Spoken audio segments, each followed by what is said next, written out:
Yes, bakunzi ibiganiro c'inkino na cyane muge mukunda gukirana ibiganiro vya Gitega Entertainment TV tubaramutse ubwira kandi tunabahe namwiriwe bivanye naho mu wese aherereye canke bivanye naho ugomba urabire ikiganiro cacu nuko no munsi ikiganiro c'inkino tuza kubabwira uko inkino zagenze muri Primus League muri weekend iheze uko imigwi yagiye iratsindatsindana nuko ibura tuza kubabwira na cyane muri ya migwi mukunda cyane uko inkino zagenze uko bagiye baratsindatsindana turaza kubabwira na cyane muri ya migwi mukunda cyane nuko mugumane natwe mufite na subscribe like na share kugira ngo mubandanye musangiza abandi ibiganiro vyacu murazi ko tubakunda cyane muri Primus League ku munsi wa gatanu niho baje kuba batangura urukino ino weekend canke journée igira gatatu nuko ku munsi wa gatanu haba urukino rumwe Interstar ndetse baza gutana mu mitwe no mugwi wa Message Ngozi mu gisagara ca Bujumbura Message Ngozi za kuba itsinda ibitsindo 4 kubusa uno mugwi wa Interstar itaje kuba yoroherwa imbere y'abafana bayo kuri stade Intwari nuko ku rundi ruhande ni mu gisagara cha Bujumbura nyene ku munsi wa gatandatu haba urukino rumwe Burundi Sport Dynamique iza kuba yakira no mugwi wa Aigle Noir Club Sportive ubona yuko vyari bimeze neza ku ruhande rwa Aigle Noir za gutsinda igitsindo kimwe uno mugwi wa Burundi Sport Dynamique ku igitsindo kimwe kubusa ubona ko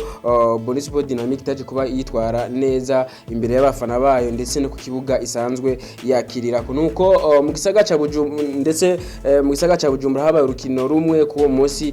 wa gatandatu nuko ku rundi ruhande ni ku munsi wejo ubona ko habaye inkino zitari zike inkino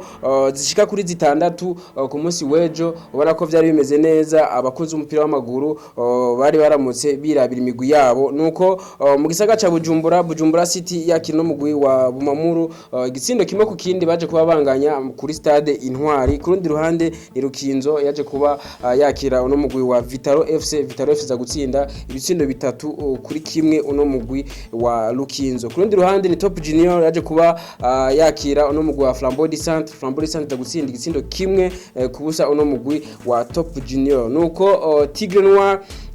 iza kuba yakira no mugwi wa Magarango Boys hariya mu Ruyigi ubona ko bitari vyoroshe ino migwi yose ivuye mu cicaro ca kabiri Tigre Noir za gutsinda ibitsindo bitatu kuri kimwe no mugwi wa Magarango Boys ubona yuko Tigre Noir yari maze igihe itavitwaramo neza ariko ku munsi wejo yaje kuba yereka uno mugwi wa Magarango Boys yabwira ati wewe iyo twavanye mwebwe iyo twavanye turahazi turazinanye mu cicaro ca kabiri nuko ibitsindo bitatu kuri kimwe no mugwi wa Tigre Noir za gutsinda uno mugwi wa Magarango Boys nuko kurundi ruhande ni mu ntara ya Gitega kuri stade Ingoma ubona ko vyari bimeze neza hagati y'imigwi ibiri abakunzi b'umupira w'amaguru cyane abakunzi b'umugwi nka Musongati FC ubona ko ku munsi wejo bari baryohewe baje kuba batsinda ibitsindo bibiri kuri kimwe uno mugwi wa Kayanza United ibitsindo ubona ko vyabonetse bitoroshe kabisa ubona ko Kayanza United no yatanguye gutsinda igitsindo cyayo ca mbere cinjiwe no mukinyi azwi kw'izina rya Abdi ndetse ku rundi ruhande rwa Musongati ibitsindo bibiri vyaje kuba vyinjizwa na bana basore Valente igitsindo ca kabiri igitsindo ca mbere cyo kuba cinjizwa none umusore azwi kw'izina rya Frank Duimana nuko vyagenze ku ruhande rwa Musongati FC ndetse na Kayanza United ku munsi wejo mu ntara ya Gitega kuri stade Ingoma nuko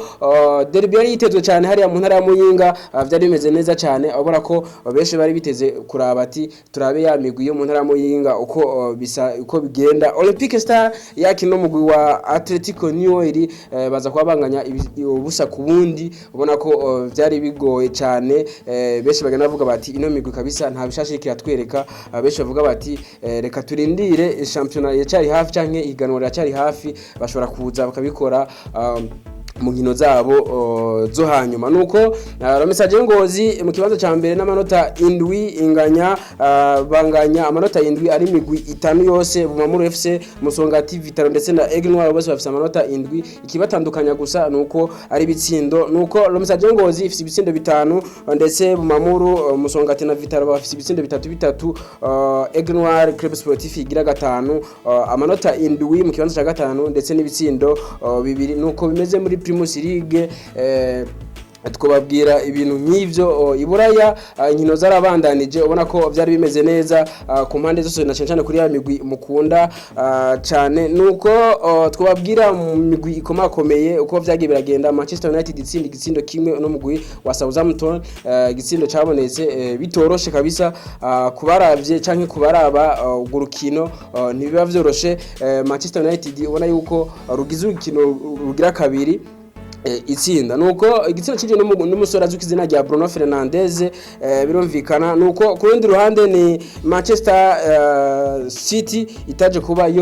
kuba yorohereza uno mugwi wa Crystal Palace ariko bigoranye ni mu gihe ubona yuko nka Manchester City yaje kuba itsinda igombora kabisa biboneka yuko Crystal Palace yaje kuba ivuga ati turahaye kugira mu dutsinde ni ibintu bitaza kuborohera nuko ku rundi ruhande ni Liverpool yaje kuba yerekana kabisa ati ndagaruka muri mwihiganwa iza gutsinda ibitsindo 9 byose kubusa uno mugwi wa Bournemouth ibitsindo ubona ko byagiye kuboneka guhera ku munota wa gatatu Luis Diaz atakwa yugurura izamu rya Bournemouth igitsindo ca mbere kiza kwinjira n'uyu musore azwi izina rya Luis Diaz nuko igitangaje ni umusatirizi akomeye cyane muri Liverpool nka Mohamed Salah ataje kuba abona igitsindo na kimwe mu bitsindo byose 9 ni ikintu gitangaje cyane ndetse nta na pass decisive yigeze kuba yashoboye kuba atanga canke za pass zivamwo ibitsindo ni ibintu bitangaje cyane mu bitsindo 9 byose kumusatiriza komeye cyane nka Mohamed Salah beshi bamuzi gukina iminota 90 urukino gose akarumara ntagira igitsindo abonamwo ndetse ntanatange ni pass ishobora kuva mu gitsindo ni ibintu bitangaje nuko Arsenal za kuba itsinda no mugwa Fulham bigoranye twovuga bigoranye uko ubona ko no mugwi wa Fulham waje kuba ugora kabisa bimwe biboneka uno mugwi wa Arsenal bimwe biboneka nuko Arsenal za gutsinda ibitsindo 2 kuri kimwe uno mugwi wa Fulham nuko ku rundi ruhande muri La Liga Santander twababwira nk'ivyo ubona yuko Real Madrid ku munsi wejo hariho urukino yakira uno mugwi wa Espanyol Barcelona maze baza kuba batsinda ibitsindo 3 kuri kimwe ibitsindo byinjije na bana basore batatu ku ruhande rwa Espanyol Barcelona igitsindo kijijwe n'umusore azi ku izina rya Joselu ndetse ku rundi ruhande rwa Real Madrid Vinicius Junior aza kubatereka mu gitsindo ndetse na Karim Benzema aza gutsinda ibitsindo 2 ku rukino gwejo ku rundi ruhande ni FC Barcelona yari iramutse yakira uno mugwi wa Real Valladolid hariya ku kibuga ca FC Barcelona Camp Nou ubona yuko byari bimeze neza Robert Lewandowski agaruka avuga ati kabisa aha nashitse muri La Liga Santander ndaza kuba ntsinda ibitsindo ku munsi wejo aza gutsinda ibitsindo 2 wenyene ndetse Pedri aza gushira mu gitsindo ubona yuko byari bimeze neza nuko ku rundi ruhande ubona yuko byari bimeze neza ku ruhande rwa FC Barcelona ndetse bana bagabo ba FC Barcelona ubona ko basigaye bavyitwaramo neza ku munsi wejo baje kuba berekana yuko bahari kabisa mu higanwa nuko twababwira nk'ivyo muri La Liga Santander ndetse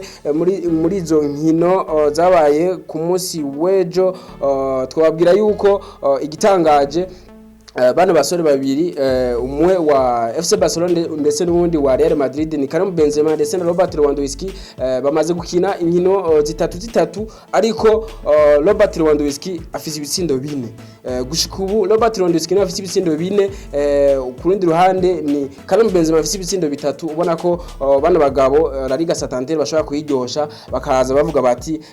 goma dusubire kubona vya bihe vya Lionel Messi ndetse na Cristiano Ronaldo tubona ku ruhande rwa Real Madrid ndetse na FC Barcelona bagenda bahangana nuko reka turindire turabe ihiganura cyari hafi ntaho uvuga vyinshi ku rundi ruhande twabwira ikintu gitangaje cyane uno mugabo Robert Lewandowski afise amaze gukina inkino 3 nkuko twabibabwiye twababwira yuko nk'umukinyi nka Eden Hazard muramuzi cyane muri Real Madrid, afise ibitsindo 4 ariko mu masezo atari make yamaze muri Real Madrid akinira ibitsindo 4 ariko gushika ubu Robert Lewandowski nawe afise ibitsindo 4 mu nkino zitatu zonyene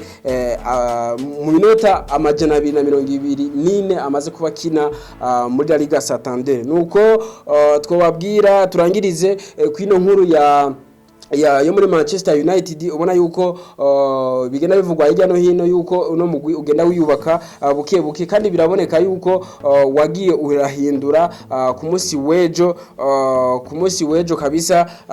bakaba bashoboye kuba barondera bashira habona ndetse nironderwa ry'uno musore aziko izina rya Lisandro Anthony ava mu mugwi wa Ajax Amsterdam. Birumvikana bivugwa yuko umwanya n'umwe ashobora gusinya amasezerano muri Manchester United. Nuko akandi gakuru twababwira nuko umubano waruri hagati ya Neymar Jr ndetse na Kylian Mbappe ku munsi wejo baje kuba babigaragaza neza mu kibuga. Ni mu gihe Paris Saint-Germain ariko yakira no mugwa wa Monaco, ubona yuko Monaco itaje koyorereza uno mugwi baza kuba banga igitsindo kimwe ku kindi. Nuko igitsindo caje kwinjira n'umusore aziko izina rya Neymar Jr bigoranye cinjije kuri penalty. Nuko Kylian Mbappe yaje kuba arekira penalty bitari bimenyerewe cyane muri Paris Saint-Germain, nkuko Kylian Mbappe yari asanzwe atera ama penalty ubwa mbere muri Paris Saint-Germain. Nuko ku munsi wejo baje kuba berekana kimwe twokwita fair play kabisa, berekana urukundo yuko bashigikiranye, yuko bari hamwe byose bishoboka bakaduza umugwi. Nuko Kylian Mbappe aza kubarekira penalty uno musore aziko izina rya Neymar Jr, maze Neymar Jr azabona kuyitsinda. Aho beshi byagiye bibatangaza uko relationship canke uko bagenda bumvikana bigenda bikomera cyane. Nuko tubashimiye cyane mwebwe mwese mwabanye natwe muri kino kiganiro, tunabasaba kubana mukurikira ibiganiro vya Gitega Entertainment TV. Murazi ko tubakunda cyane kandi nasoze ko mudukunda cyane, mubane mufite na subscribe duhurire mu biganiro vyacu vyo hanyuma. Ciao ciao.